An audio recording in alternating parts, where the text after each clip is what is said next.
It has not taken President Donald Trump long to jump into his new role feet first.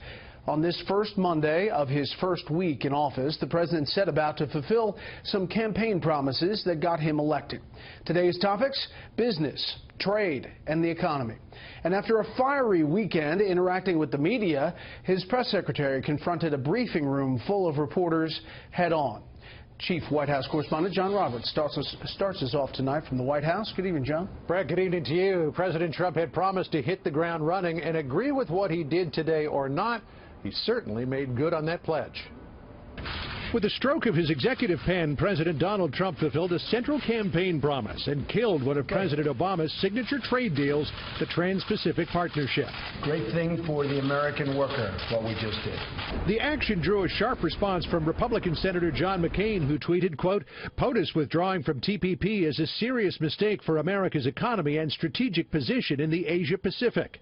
Meeting with union leaders this afternoon, the president defended his actions, insisting TPP was not in America's best interests. You guys did a great job. The president also signed two other executive orders, one implementing a hiring freeze on federal workers, the other reinstating the so-called Mexico City policy, prohibiting federal funding of foreign organizations that promote or provide abortions. You are great people. Trade and jobs were the prime focus of President Trump's self-declared first day at work, meeting with business leaders in the Roosevelt Room. The president pledged to reduce what he has called business-killing regulations by as much as 75%, and again promised to reduce the corporate tax rate, though he left open the possibility he might accept a cut to 20%, not his preferred 15%. Business leaders did express concerns about his repeated threat to slap huge tariffs on goods when corporations move manufacturing out of the United States. We did talk about the border tax quite a bit, and we did talk about the sorts of industries that might be helped or hurt by that. Look, I would take the president at his word here. He's not going to do anything to harm competitiveness. And there could be more big changes ahead.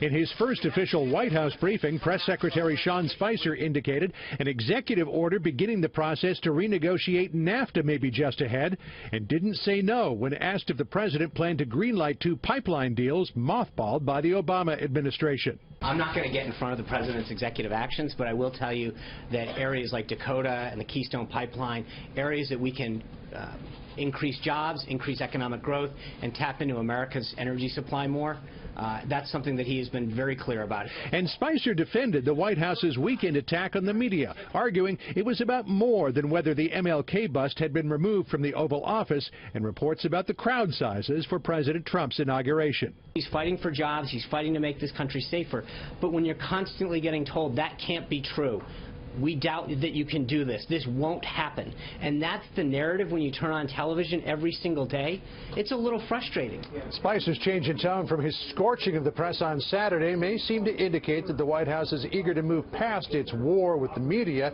and on to more substantive issues like reinvigorating the American auto industry, which will be a big focus of President Trump's morning beginning very early tomorrow. Brett? See what happens on day two. John, thank you.